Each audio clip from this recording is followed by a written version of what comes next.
గౌరవ ఐటీ శాఖ మంత్రి, మున్సిపల్ అడ్మినిస్ట్రేషన్ శాఖ మంత్రి కేటీఆర్ గారు నిజామాబాద్ పర్యటనలో భాగంగా కొన్ని అభివృద్ధి పనులను ప్రారంభోత్సవం చేశారు. మొదటి ప్రారంభోత్సవం ఐటీ హబ్ అయితే అది బ్రహ్మాండంగా ఇప్పటి వరకు అయినటువంటి ఐటీ హబ్ లో నంబర్ 1గా Tier 2 సిటీస్ లో నిజామాబాద్ వచ్చింది.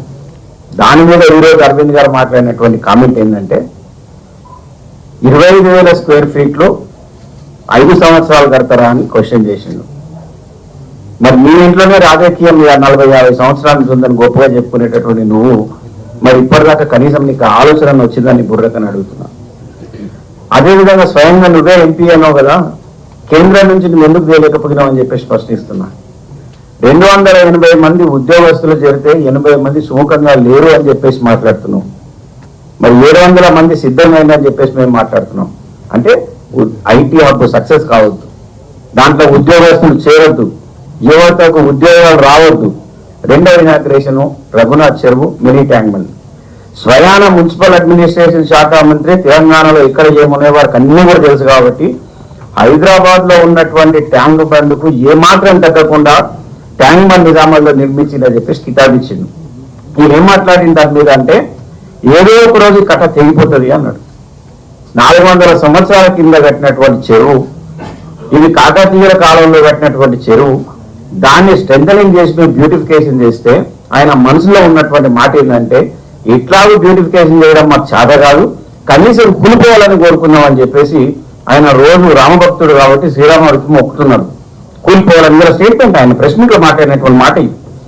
మూడో విషయం ఏం చెప్పిందంటే కేటీఆర్ గారు శ్మశాన వాటికల ఇనాగ్రేషన్కి వచ్చారు అని చెప్పింది. అంటే శ్మశాన వాటికలను కూడా మేము ఇన్సల్ట్ చేస్తున్నాం అన్నమాట. ఒక వ్యక్తి చనిపోతే గౌరవంగా సాగనంపాలి చివరి మజిలీ అని చెప్పేసి ముఖ్యమంత్రి గారు వైకుంఠ ధామాలని తయారు చేస్తే అవి అందంగా మేము తీర్చిదిద్దితే, ఒక పార్క్ లాగా తీర్చిదిద్దితే, అంటే వైకుంఠ ధామాలను కూడా మేము హేళన చేసినాం. అంటే కట్టేది మనకు చేత కాదు. కట్టిన వాటి గురించి ఒకడు వచ్చేమో కట్టగూతాడు అంటాడు, ఇంకోడేమో మేము ప్రభుత్వంలోకి వచ్చిన తర్వాత సెక్రటరేట్ కూడా కొట్టేస్తాం అంటాడు, బాంబులు పెట్టి పేల్చేస్తాం అంటాడు. ఒక్కోడేమో పుట్టుక గురించి మాట్లాడతాడు, అలా నీ పుట్టుకనే వేస్ట్ అని చెప్పేసి మాట్లాడిండు. ఒక్కోడేమో నీకు పిండాలు పెడతా అన్నాడు. కేటీఆర్ గారి గురించి మాట్లాడిండు, నీకున్నటువంటి అర్హత ఏంది, నువ్వు కేవలం కేసీఆర్ గారు కొడుకు కదా అని. నేను అరవింద్ ఈరోజు ప్రశ్నిస్తా ఉన్నా, నీకున్నటువంటి అర్హత ఏంది, నువ్వు కేవలం డి శ్రీనివాస్ గారి కొడుకు మాత్రమే. కేటీఆర్ గారు అమెరికాలో ఆయన ఉద్యోగాన్ని త్యజించి వచ్చి ఉద్యమకారుడిగా ఉండి మా కవితక్క కూడా అమెరికా నుంచి ఉద్యోగాన్ని తృణప్రాయంగా వదిలేసి వాళ్ళు తెలంగాణ వస్తుందో రాదో తెలియదు, టీఆర్ఎస్ పార్టీ అధికారంలోకి వస్తుందో లేదో తెలియదు, కానీ వాళ్ళ జీవితాన్ని రిస్క్ చేసి ఇక్కడికి వచ్చి వాళ్ళ జీవితాన్ని పరంగా పెట్టి ఉద్యమకారులుగా వచ్చారు. దాని తర్వాత వాళ్ళు నిరూపించుకొని వాళ్ళ నాయకులు లేదు. బట్ నీకున్నటువంటి క్వాలిఫికేషన్ ఏంది? నీ క్వాలిఫికేషన్ కేవలం డి శ్రీనివాస్ కొడుకు మాత్రమే, నీకు ఇంకో క్వాలిఫికేషన్ లేదు. మరి రకరకాలైనటువంటి కామెంట్లు చేస్తూ ఉంటాడు. కేసీఆర్ గారికి కేటీఆర్ గారికి సంస్కారం ఆయన నేర్పించిందట. అసలు సంస్కారం ఉన్నదా నేర్పించడానికి? The most illiterate, the most useless words ఎవరైనా ఏ పార్టీ నాయకులైనా యూజ్ చేస్తారు ఈ రాష్ట్రంలో అంటే ఎంపీ అరవింద్ మాత్రమే. అందరం రాజకీయాల్లో ఉన్నాం, అందరికీ కుటుంబాలు ఉన్నాయి, అందరికీ భార్య పిల్లలు ఉన్నారు. కానీ మాట్లాడేది ఉంటే ఒక పాలసీస్ మీద మాట్లాడాలి, రాజకీయంగా నువ్వు ఫెయిల్ అయినావు అని మాట్లాడాలి. ఒకసారేమో ముఖ్యమంత్రి గారి కొడుకు గురించి, ఒకసారేమో ముఖ్యమంత్రి గారి కూతురు గురించి, కనీసం మనమరాలను కూడా వదలకుండా చిల్లర రాజకీయాలు చేస్తున్నారు, మాట్లాడుతూ ఉన్నారు. చాలాసార్లు మాకు స్పందించాలంటే కూడా మాకు అసలు మనసు ఒప్పదు, ఎందుకంటే ప్రజలన్నీ చూస్తున్నారు. నేను ఈరోజు నిన్న కేటీఆర్ గారి అభివృద్ధి మీద చాలా ఉత్సాహంగా ఎంతో మంది పత్రికా మిత్రులు నాకు ఫోన్ చేశారు.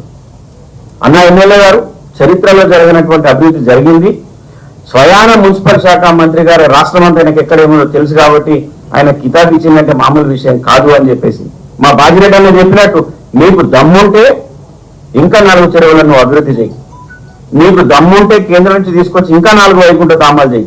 అంతేగాని చెరువు కూలిపోవాలి, సెక్రటరేట్ లో బాంబులు పెడతాం, నీ పుట్టుకనే వేస్ట్, లేకపోతే నీకు సంస్కారం ఏమీ నేర్పించడం, కేసీఆర్ గారు కొడుకోగానే నీ అర్హత నీకున్న అర్హత ఇది బోడి. నువ్వు ఏదో ఫ్లూక్లో గెలిచిపోయాను. నేను 100 సార్లు చెప్పినాను, ప్రెస్ మీట్లలో డిబేట్లలో నేను 100 సార్లు చెప్పిన. బీజేపీ ఎప్పటికీ మాకు పోటీ కాదు. ఇది నా నా నా ఓన్, ఇది నా పార్టీ లైన్లో నేను మాట్లాడడం లేదు. ఈ వర్డ్ కూడా నేను యూజ్ చేసిన. బీజేపీ అనేది కేవలం ఎమోషనల్ ఓటింగ్ మాత్రమే. టెంపరీ ఓటింగ్ తెలంగాణలో మీకు ఉంటే ఉండొచ్చు, యూపీలో ఇంకెక్కడో బీహార్లో ఉంటే ఉండొచ్చు, కానీ తెలంగాణలో మాత్రం కేవలం టెంపరీ ఎమోషనల్ ఓటింగ్ మాత్రమే. మీకు ఈరోజు కర్ణాటకలో ఓడిపోయిన తర్వాత మొత్తం మేము పనిచేస్తే స్విచ్లన్నీ ఏ విధంగా అయితే ఆఫ్ అయిపోతాయో ఆ విధంగా ఆఫ్ అయిపోయి కూర్చున్నారు. ఈరోజు కేటీఆర్ గారు నిన్న 60 కోట్ల రూపాయలు నిధులు ప్రకటించారు. నిజామాబాద్ లో 60 డివిజన్లు ఉన్నాయి, 60 కోట్ల రూపాయలు మేము ఇస్తున్నామని చెప్పిండ్రు. కానీ దాంట్లో బీజేపీ ఎన్ని ఉన్నాయి, దాంట్లో కాంగ్రెస్ ఎన్ని ఉన్నాయి లెక్క చేసి కేవలం మేము బీఆర్ఎస్ పార్టీ ఏరియాలో ఉన్నటువంటి కార్పొరేట్లకు ఇస్తామని చెప్పలే. మేము పార్టీలకు ఖచ్చితంగా పనిచేస్తాం. మీ పార్టీలో ఉన్నటువంటి హుజురాబాద్ కావచ్చు, అదేవిధంగా మీ రఘునందన్ రావు కాన్స్టిట్యున్సీ కావచ్చు, అదేవిధంగా రాజాసింగ్ ప్రాతినిధ్యం వహిస్తున్నటువంటి కాన్స్టిట్యున్సీ కావచ్చు, అన్ని నియోజకవర్గాల్లో మొత్తం తెలంగాణ నాది అని భావించేటటువంటి ముఖ్యమంత్రి కేసీఆర్ గారు కాబట్టి, అందరూ నా ప్రజలను భావించేటటువంటి గౌరవ కేసీఆర్ గారు కాబట్టి అన్ని సమానంగా చూస్తున్నారు. ఆ తెలుగు మర్చిపోయి మీలాగా మేము బిహేవ్ చేసుకుంటే మా బాధ్యత అన్నట్టు మేము కూడా బూతులు వేసుకోవాలంటే అందరం తెలంగాణ బిడ్డలమే, అందరం గ్రామాల్లో పుట్టినోళ్ళమే. బూతులు రావాలంటే మాకు కూడా బాగా వస్తాయి.